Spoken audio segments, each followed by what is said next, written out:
Hello students, welcome to शिक्षा academy. आज आज केटीजी एंड थर्मोडायनेमिक्स का पीवाईक्यू में ले रहा हूँ। वीडियो को ध्यान से देखना आप लोग। क्वेश्चन है, a container has two chambers, volume V1 है 2 लीटर, V3 है 3 लीटर, separated by partition made of thermal insulator. The chamber contains N1 5, N2 4 moles. Ideal pressure P1 atm 1 atm, P2 2 atm, where the partition is बहुत कुछ दिया हुआ है इसमें।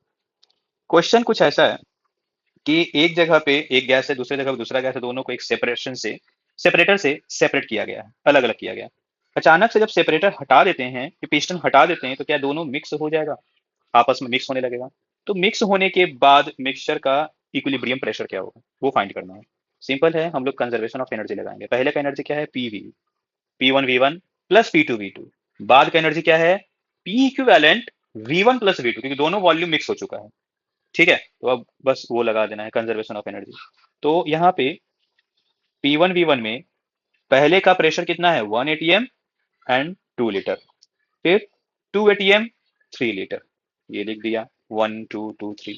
And जो इक्विवेलेंट है V1 प्लस V2, 2 + 3 5। आप सॉल्व करोगे 1.6 आंसर आएगा। चलो नेक्स्ट क्वेश्चन है, an oxygen cylinder of volume 30 litre, 18.2 moles of oxygen. After some oxygen is withdrawn from the cylinder. कुछ ऑक्सीजन वहां से निकालने के बाद its gas pressure drops to 11 atmospheric pressure. 11 atmospheric pressure हो गया है उसका। ठीक है, पहले उसका कुछ प्रेशर हुआ होगा। 11 एटमॉस्फेरिक प्रेशर होने का मतलब बाहर का प्रेशर है 1, यहाँ पे है 11। अगर हम लोग इसका चेंज देखेंगे तो 12 atm का आएगा। ठीक है, the mass of oxygen withdrawn from the cylinder, कितना मास हम लोग ने निकाला है ये चीज देखनी है आपको। चलो, पीवी इक्वल टू एनआरटी है तो N equal to PV by RT होगा। ठीक है, प्रेशर 12 atm का चेंज हुआ है। एंड वॉल्यूम, वॉल्यूम कितना है, 30 लीटर। लीटर को सेंटीमीटर, सॉरी लीटर को मीटर क्यूब में चेंज करेंगे, 10⁻³ आएगा। आर इज गैस कांस्टेंट, जो कि दिया हुआ है 12, 100/12।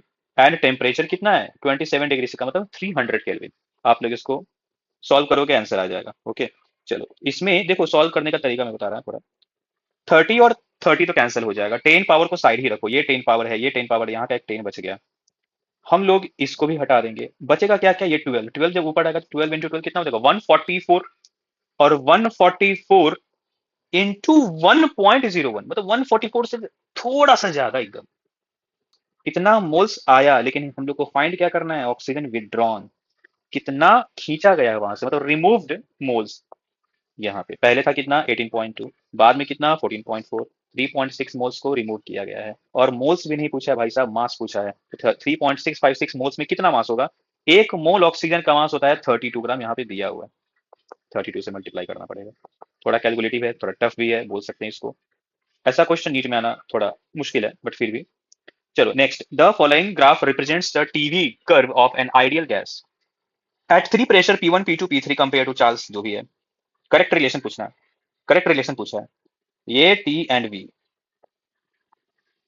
ओके, अब जब हम लोग देखेंगे कि कांस्टेंट प्रेशर था ना, eight 3 pressure P1 P2 P3 constant pressure. अगर हम लोग यहाँ पे आइडियल गैस लेते तो स्ट्रेट लाइन बनता था, याद करो। लेकिन यहाँ पे हम लोगों ने क्या लिया है, रियल गैस लिया, तो थोड़ा कर्व फॉर्म होता है। कर्व फॉर्म होने का मतलब ये रियल गैस के बता रहा है। तो अगर हम लोग P1 P2 P3 देखें तो बताना, PV equal to N R T होता है ना, PV equal to N R T. जब PV equal to N R T है तो टी बाई वी मतलब slope, Y by X. T by V जब हम लोग निकालेंगे तो क्या पी बाई एन आर आएगा, है ना। तो अगर टी बाई वी मतलब स्लोप अगर ज्यादा है, ये दोनों तो कांस्टेंट है, मतलब प्रेशर भी ज्यादा है। तो जिसका स्लोप ज्यादा उसका वैल्यू ज्यादा, जिसका स्लोप कम उसका वैल्यू भी कम। समझ में आ गया होगा। नेक्स्ट है ideal gas at 0 degree C. 0 degree C का मतलब 273 kelvin. The atmospheric pressure P has volume V, the percentage increase expand to 2V at constant pressure. Constant pressure का मतलब हो गया ये इक्वेशन, आइसोबैरिक प्रोसेस। ठीक है, अब हम लोग इसमें पुट करते हैं, पहले का वॉल्यूम था V, पहले का टेम्परेचर था 0, मतलब 273। 0 मत पुट कर देना, यहाँ पे 0 पुट करोगे इनफाइनाइट होगा, बोलेगा आंसर सर क्वेश्चन रॉन्ग था। 0 कभी नहीं पुट करना, केल्विन हम लोग लेते हैं, kelvin is sine of temperature, तो हम लोग को केल्विन ही लेना पड़ेगा, याद रखना। नेक्स्ट है 3V और अपॉन T2। अब जब हम लोग T2 देखेंगे तो 3, यहाँ V कैंसिल हो जाएगा, 273 इंटू 3 मतलब 819 केल्विन आया।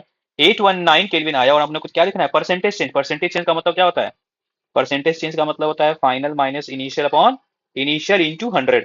तो फाइनल माइनस इनिशियल आया ये, अपॉन इनिशियल इंटू 100, दो बार में कैंसिल होगा, 200 आंसर आएगा।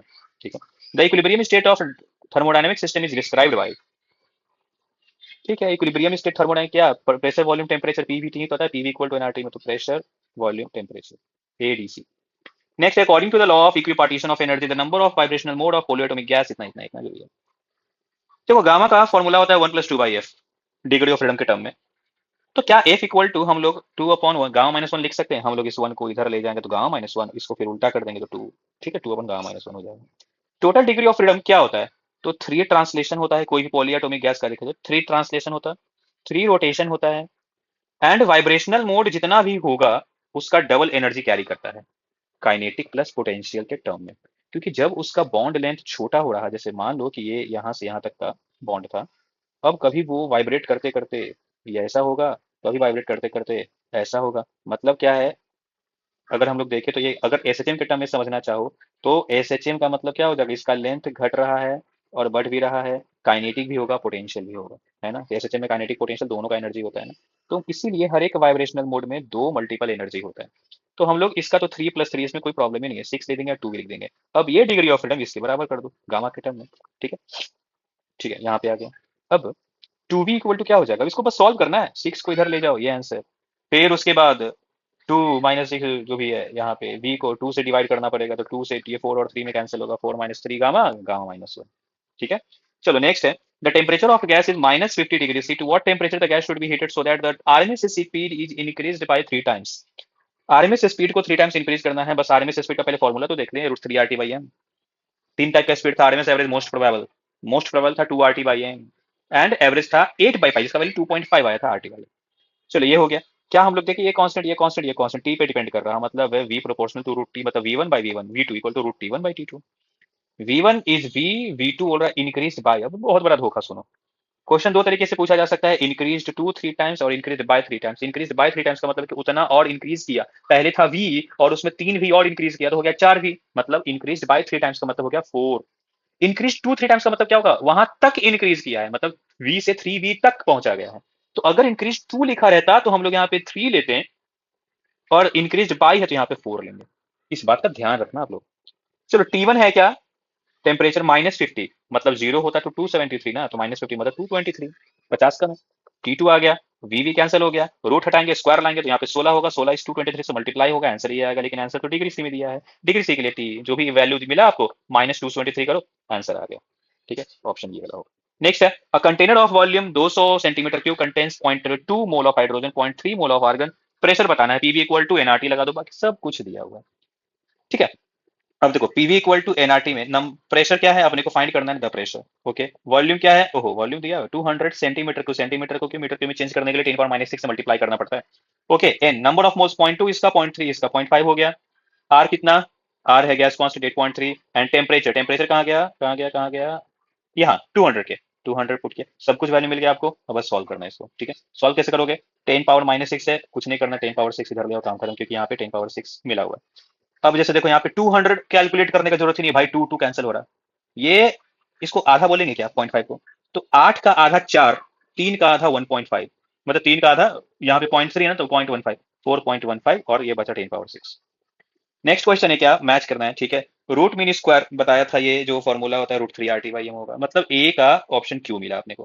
Pressure exerted by ideal gas, ये फॉर्मूला होता है प्रेशर। ओके, ये जो एन है वो डेंसिटी, नंबर डेंसिटी रिप्रेजेंट कर रहा है।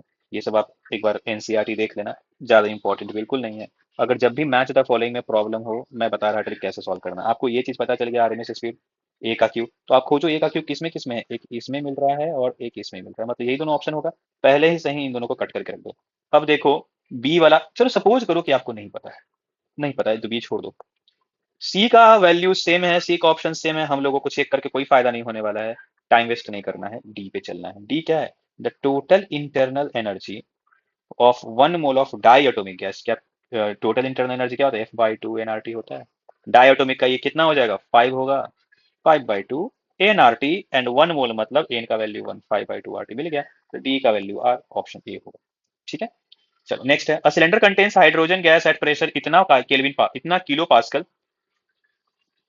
A cylinder contains a hydrogen gas at pressure of 249 kilopascal and temperature 27 degree C, मतलब 300 केल्विन। डेंसिटी पूछा है, मतलब डेंसिटी वाला याद है, पीवी इक्वल टू एनआरटी को बहुत सारे फॉर्म में देखा था, नंबर ऑफ मोल्स में, नंबर ऑफ मॉलिक्यूल्स में, एक मोल के लिए, एक मॉलिक्यूल के लिए, बोल्ट्जमैन कांस्टेंट के टर्म में देखा था, डेंसिटी के टर्म में देखा था। डेंसिटी के टर्म में ये वाला इक्वेशन मिला था, P by rho equal to R T by M. तो रो यहाँ से क्या लिख सकते हैं, P M by R T. P लिख दिया, M, M molecular mass of, molar mass of hydrogen gas क्या होता है, हाइड्रोजन गैस का मतलब 2 ग्राम अगर 1 मोल रहा तो यहाँ पे 2 × 10⁻³ लिख देना, ठीक है, अपॉन 8.3, एंड ये 300 टेम्परेचर आर टी।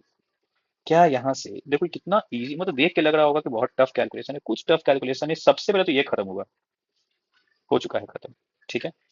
फिर आप एक बात ध्यान दो, अगर हम लोगों ने 3 को इससे डिवाइड किया तो ये 83 आएगा। ओ भाई साहब 83 और ये भी 83, कैंसिल करेंगे 10 मिलेगा, ठीक है। ये 10 बना, ये 2 बना, 20 बाई इसका 2 जीरो बचा हुआ है 0.2, ठीक है। चलो, the mean free path of for a gas with molecular diameter D, ये डायरेक्ट फॉर्मूला है, रटने के अलावा कोई ऑप्शन नहीं। मीन फ्री पाथ का कॉन्सेप्ट है √2 pi N D square. The average thermal energy of a mono atomic gas, average thermal mono atomic gas, mono atomic का मतलब जिसका डिग्री ऑफ फ्रीडम 3 होता है, तो 3/2 के टी, बोल्ट्जमैन कांस्टेंट के टर्म में, ठीक है। चलो, अगर हम लोग को मोल्स के टर्म में पूछता तो 1 मोल का तो 3/2 आर टी लिख देते। Increase in temperature of a gas filled in a container would lead to, अगर हम लोगों ने टेम्परेचर इंक्रीज किया तो क्या इंक्रीज होगा, मास, अरे नहीं नहीं, डिक्रीज इन प्रेशर नहीं नहीं, पीवी इक्वल टू एनआरटी होता है, तो टेम्परेचर बढ़ेगा तो प्रेशर भी बढ़ेगा। यहाँ पे काइनेटिक एनर्जी, काइनेटिक एनर्जी का फॉर्मूला तो 3/2 एनआरटी, जो इंटरनल एनर्जी होता है ना, F/2 एनआरटी, वही। टेम्परेचर बढ़ेगा तो काइनेटिक एनर्जी क्या होगा, इंक्रीज होगा, ठीक है। At what temperature will the RMS speed of oxygen molecule become just sufficient for escaping the earth atmosphere. Earth का पहले तो एस्केप स्पीड पता होना चाहिए, 11.2 किलोमीटर पर सेकंड होता है, ग्रेविटी वाले चैप्टर से रिलेट किया गया है इसको। 11.2 का मतलब 11200 मीटर पर सेकंड, ऐसा यूनिट में कन्वर्ट करना पड़ेगा। और ये स्पीड जो है किसी भी पार्टिकल का अर्थ से बाहर निकलने का है। अगर गैस का आरएमएस स्पीड ये हो गया ना, तो अपने अर्थ पे इन्वायरमेंट सराउंडिंग बनेगा ही नहीं, वो हम लोग फिर जिंदा नहीं रह पाएंगे, कोई ऑक्सीजन नहीं रहेगा अपने को सांस लेने के लिए। लेकिन क्या है ना कि वी आरएमएस का जो वैल्यू है कम है, वो अर्थ के स्केप स्पीड तक नहीं पहुंच पाता है, इसीलिए हम लोग इन्वायरमेंट को फील कर पा रहे हैं, सांस ले पा रहे हैं। तो √3 RT/m इसके बराबर करेंगे। अब √3 RT/m देखो तो, अगर ऑक्सीजन मॉलिक्यूल दिया, मॉलिक्यूल के टर्म में तो हम लोग को देखना पड़ेगा, आर को के चेंज करना पड़ेगा। तो के का वैल्यू लिख दो, यहाँ पे दिया हुआ है, एंड एम का वैल्यू लिख दो, वो भी दिया हुआ है, ठीक है। टी क्या होगा यहाँ से, तो पहले तो रूट हटा के स्क्वायर लगा दो, एम को मल्टीप्लाई करो, 3 के को डिवाइड करो, सब कुछ कर दिया मैंने। उसके बाद देखो तो क्या डायरेक्ट ये 2 से डिवाइड होता है क्या, डायरेक्ट 2 से डिवाइड होता है, ठीक है, मतलब थोड़ा इजी बन जाएगा। तो आंसर आएगा इतना केल्विन। ये बहुत भयानक है, ये टेम्परेचर इतना बेकार नहीं है, बहुत खतरनाक टेम्परेचर है ये। इतना टेम्परेचर पहुंचा ही नहीं जा सकता है, अगर पहुंच गया तो इन्वायरमेंट खत्म हो जाएगा, लेकिन होगा नहीं, टेंशन की बात नहीं। चलो नेक्स्ट है, gas mixture consist of 2 moles of O2 and 4 moles of argon at temperature T, neglecting all vibrational mode, the internal energy of the system is, ठीक है। इंटरनल एनर्जी पूछा है, फॉर्मूला होता है F/2 nRT, लेकिन यहाँ पे nRT 2 बार लगाना पड़ेगा, एक ऑक्सीजन के लिए, दूसरा आर्गन के लिए, क्योंकि ऑक्सीजन डाई एटोमिक है जिसका डिग्री ऑफ फ्रीडम 5 होता है, एंड आर्गन मोनो एटोमिक है जिसका डिग्री ऑफ फ्रीडम 3 होता है। तो यू पहले 5/2 nRT लिखो ऑक्सीजन के लिए, 3/2 nRT लिखो आर्गन के लिए, और एन यहाँ पे ऑक्सीजन का लिख रहे तो ऑक्सीजन का ही लेना 2 RT, प्लस 3/2 N 4 लिखना 8, जब 2 2 कैंसिल करोगे, यहाँ 2 4 कैंसिल करोगे, ये बनेगा 6, ये बनेगा 5, 11 RT आंसर, ठीक है। स्टूडेंट्स, यहाँ तक अपना सारा केटीजी का क्वेश्चंस कंप्लीट होता है। मैं इसका जो नेक्स्ट पार्ट बनाऊंगा, ये पार्ट 1 था, नेक्स्ट पार्ट बनाऊंगा उसमें थर्मोडायनेमिक्स का क्वेश्चन, ओके। चलो, तो आप लोग इस वीडियो को अच्छे से देखकर प्रैक्टिस करो इन सारे क्वेश्चंस को, ओके।